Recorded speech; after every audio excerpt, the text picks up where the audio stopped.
Noha Samara, currently Chairman and CEO of Yeheyess USA, formerly Chief Executive Officer of World Space, and in many circles addressed to as the founding father of satellite radio.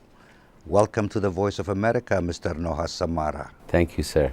In 1995, your company, World Space, selected Alcatel in Toulouse, France, as prime contractor to deliver the World Space System under a turnkey contract.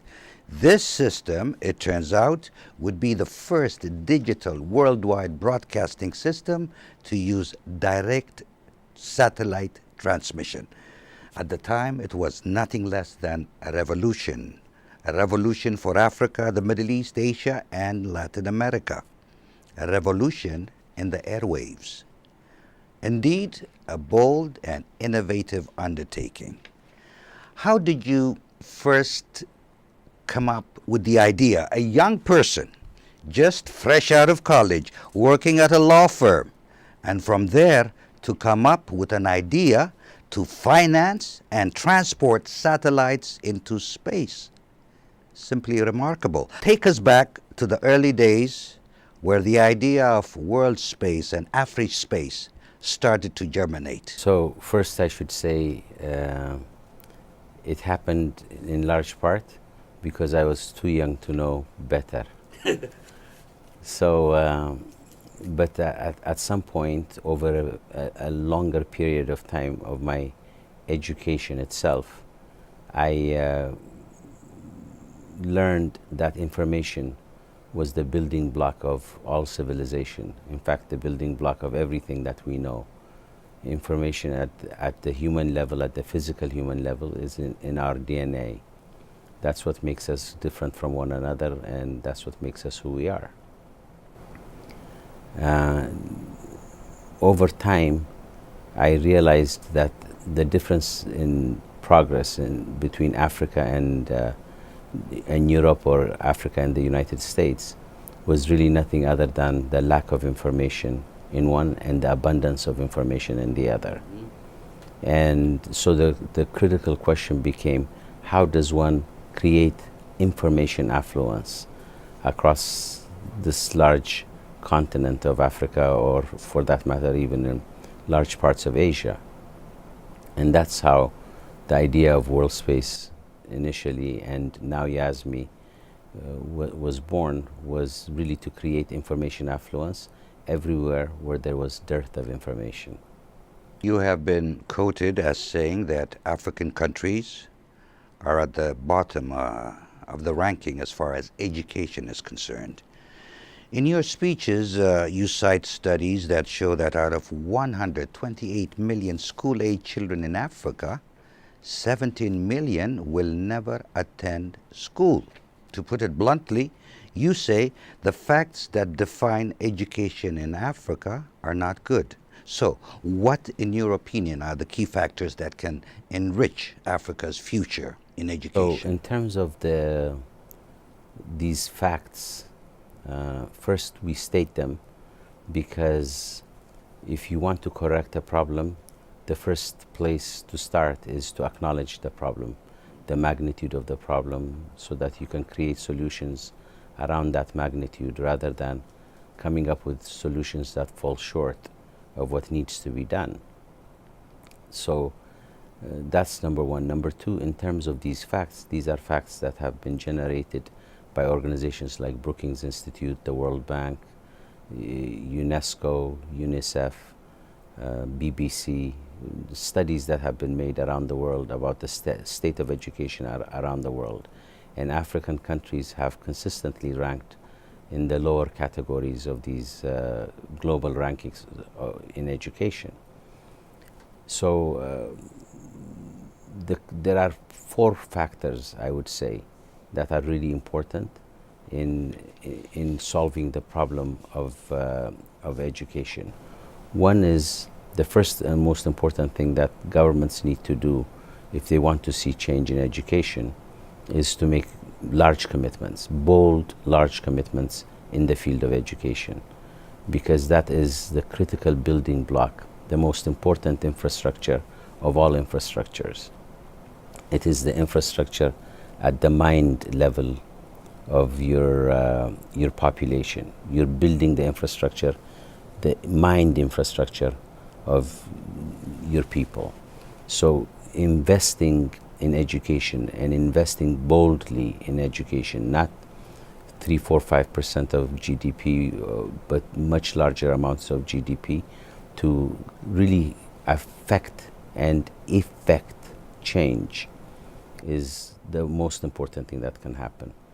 The second thing that can happen in education is to create an infrastructure that would deliver education in as variable a way as possible. Education is standardized often, and not all students are learn in a standard kind of way. So another very important thing to do is to make sure you educate to fit the needs of your student population. So if your student population has serious reading impairment as a class or as a group, you want to make sure that reading is taught, not to teach a student, a fourth grade student, who's reading at a first grade capability. To teach them at a fourth grade capability is to basically lose the impact that you can have on that child, because one of the most beautiful things that human beings can do is actually to read. So fitting the education to the needs of the student base is a critical element. There is, another very important element in changing your education status is honoring your teachers, really creating a teacher base that, or making teachers very important in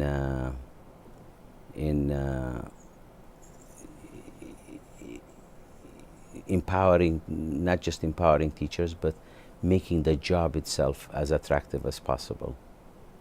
I think it was Leah Iacocca who said, in a rational society, the best of us would be teachers. So basically, from what you're saying, providing quality education to those who don't have access to seems to be your motivating factor and a driving force in your thinking. At a recent speech you gave at the Africa Union in Addis Ababa, you started out by saying that education is not a preparation for life, education is life itself. Then you go on to state that there is nothing we could give the children of Africa that could be more powerful, more enduring, more liberating than the experience of flow. Flow, a psychological phenomenon. I presume briefly explain the notion of flow. So the notion of flow is something that has been talked about and studied under positive psychology. It's a modern phenomenon, but really it originates, the idea itself originates in old Eastern religions like Hinduism and Taoism. The notion of flow is something that has happened to you, I am sure, has happened to me, I am sure, in fact I know, has happened to many people. And this is when, every so often you get engaged in an activity and you're so absorbed by that activity that you lose the sense of time. You might lose the fact that you haven't eaten the whole day. You might forget everything that is around you in a focused way, but not in a obsessive focus. It is a loving focus, a joyful focus, so that you get lost into whatever it is, that the activity that you're doing. And because of the intense discipline of your mind and the intense challenge that is equal to your intense discipline and presence of mind, you actually get into that state where you solve the challenge. Interesting. At this point, Noha, to proceed further without introducing to our viewers your latest venture, the Yasmi system, would be a disservice to our viewers. Satellites in particular have delivered leaps in technology in several domains, has developed a game-changing solution to deliver uniform, quality content and information where it is most needed. Yasmi's satellite delivery solution offers a unique opportunity to enhance student learning as well as teacher effectiveness and motivation. The area covered by satellites AfriStar 21 East and AsiaStar 105 East is inhabited by 5 billion people living in 127 different countries, many of them living in areas afflicted by poor or non-existent internet connectivity and electricity. Yasmi's mission is to leverage its unique satellite infrastructure to create an ecosystem for governments, organizations and corporations to broadcast educational content which is globally accessible, affordable and tailored for local use. So why don't we take time out and listen to an interview I did at your Silver Spring, Maryland headquarters with your Chief Technology Officer, Dr. Srinvasan Rangarajan, better known as Dr. Ranga. So I first started out by asking Dr. Ranga what the Yasmi system was all about. So when you now marry the satellite technology with these tablets, that means you can integrate this kind of a little receiver into a tablet. See, this is like any other normal tablet. In that inside, you won't believe it, has got the Yasmi receiver. Wow. With the result, whatever you do with the tablet, you can do it. Like you can definitely watch a video, you can listen to songs, you can get the multimedia rendered. But in addition, because of the satellite link, this becomes dynamic contents. That means from a remote end, you can create a classroom on the palm of the student's hands. And that is the transition which happened in the recent years.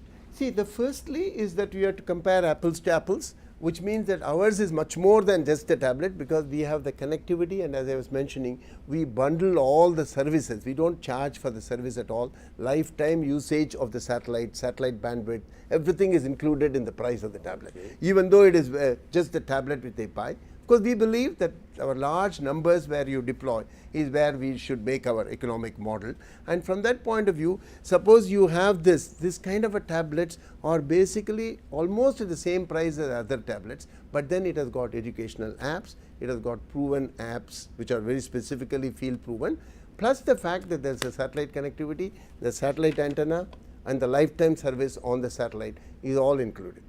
The only thing which is optional, which is also extremely important, is the solar charger. See, this is also designed by Yasmi. It's Yasmi's own design of the solar panel. This is the solar. Yeah, and then a little charger. And what it does is, it totally dispenses with the requirement of electricity, because you can run when, the tablet has the advantage that when you are actually using it, you don't need a AC mains connection because it has got a battery. The battery requires to be charged, which can be done by AC mains. But in places where there is no AC, you just use the solar power and charge this. And that itself, I tell you, in Africa, makes a lot of advantage, because it's so, we may not have internet, but we have a lot of sun energy. So we can as well use it, go green. So in talking to Dr. Ranga Noha, it seems your Yasmi team has developed a game-changing solution to deliver uniform quality content and information where it's most needed. And the one great thing about the Yasmi satellite delivery solution that impressed me was that it offers a unique opportunity to enhance student learning as well as teacher effectiveness and motivation. Which brings us to your late father, Mr. Ibrahim Azmi Samara. He was a science teacher, among other things. He was an educator. And since we mentioned motivation, I'm just curious, Noha, did he play any role in your educational upbringing, especially motivating you in the field of science? So My father was a very interesting man because he loved reading, he loved studying, he loved teaching, he loved knowledge. He was, at a time when there was no Google, my Google. And he had quite a lot of influence on us. He helped us learn everything we learned in school. If we had any questions, he would, in a few minutes, explain things. So the learning process was a fun process with him, and he made sure that when he taught you something, he taught you with examples that broke things down completely, like an electron or a proton or a nucleus would assume, because we were young children when he was teaching us these things, would assume characters. And he would create stories out of them, like impromptu kind of way, and taught us a lot of things and made learning a wonderful experience. You have met a lot of world leaders, movers and shakers in your illustrious career. What have you taken away from those encounters, and which one impressed you? I think, particularly in the earlier days of World Space,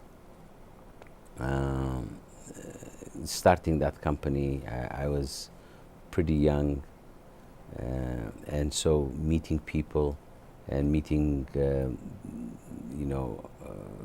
world leaders in either different fields or national leaders was always something to look forward to.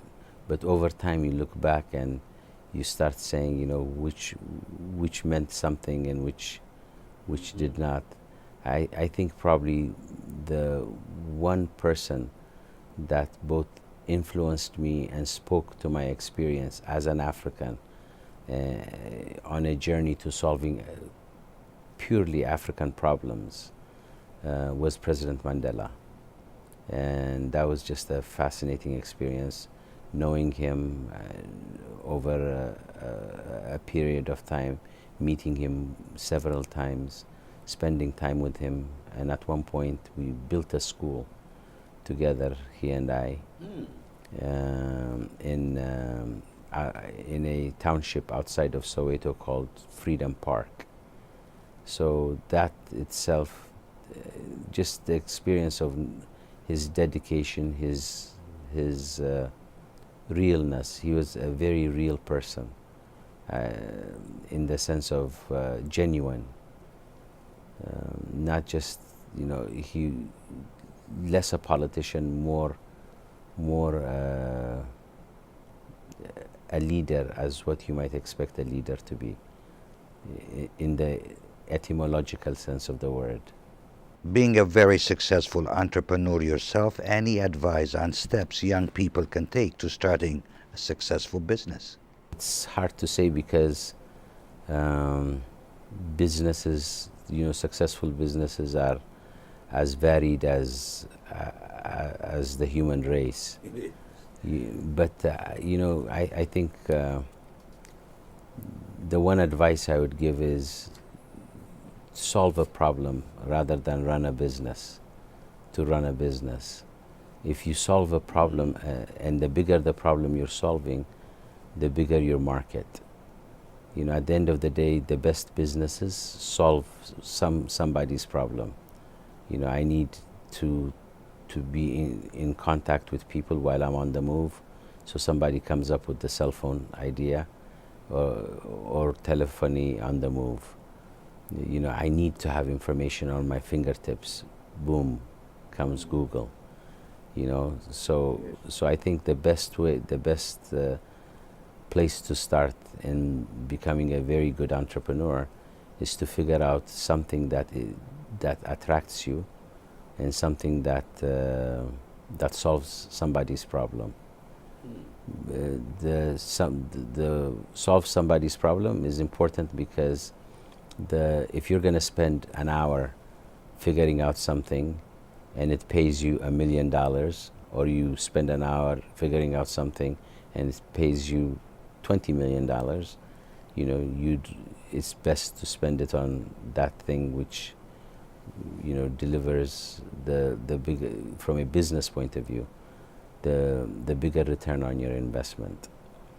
But it's equally important to also remember that you need to be interested in what you're doing. When I started World Space, I was 32 years old, and there was at the time no one that looked like me launching satellites. so,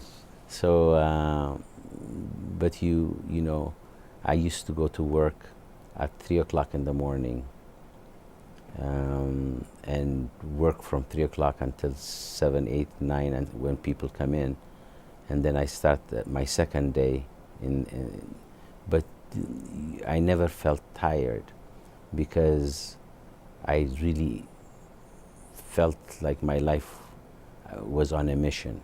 You had a mission.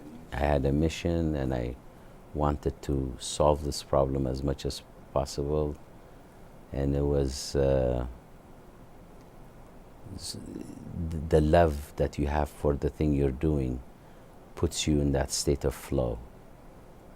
And once in a state of flow, you're most likely to solve your problem rather than not. You're most likely to make your business succeed rather than not.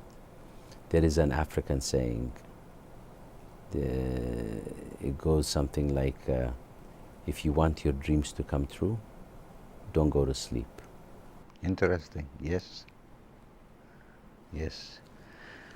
No, according to Dr. Ranga, the areas covered by your satellites are inhabited by 5 billion people in 127 different countries.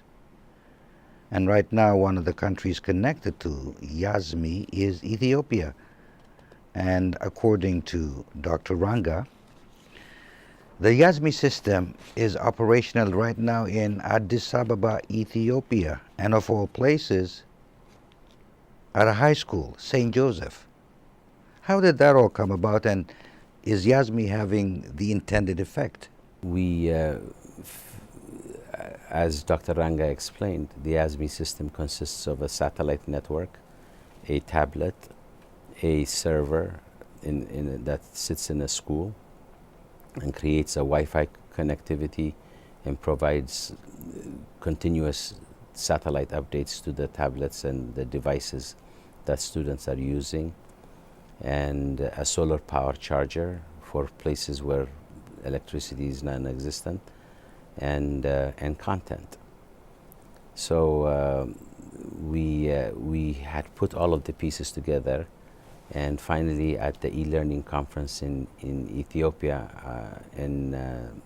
this year, in May of this year, we went to the principal of St. Joseph, which was the high school I went to. I think that school is familiar to me too. Okay. Yes, indeed. Yes, indeed. So we went to him and we suggested a pilot, but we wanted to do the pilot in a very highly measured kind of way. We wanted to measure outcome. We wanted to see whether there was a difference between students who used this tablet and students who didn't. So we crafted the design of the pilot itself in a very careful way. We took the syllabus that St. Joseph follows, which is the Ethiopian syllabus, which is generally a very two-dimensional kind of syllabus, textbooks that talk about cell division for biology and the atom for physics, and math and reading and chemistry. And we took that sort of textbook two-dimensional content, went to content makers, and we said, following this syllabus, lesson by lesson, we want you to give us the best content that explains that concept from the best content that can be found. So they went on and they took each lesson, amplified each lesson, and reduced it into a video or content that summarized that lesson in several minutes. So the way the program would begin is at each lesson the teacher would get content that is specialized, that teaches the teacher how to best and most effectively teach that particular lesson to the classroom. Then the teacher teaches based upon the learning experience, teaches for the first 30 minutes or so, or 35 minutes of the class. Then the video is played as a reinforcer to what the students have just learned. And then after that, there is an assessment that occurs so that they self-test, and that assessment automatically goes to a server. So this was the design of the program, to make sure that the content is effective and exciting and well organized. Thank you, Mr. Noah Samara, for taking time out to talk to us here at the Voice of America. Thank you so much for having me. Appreciate it. Thank you, sir.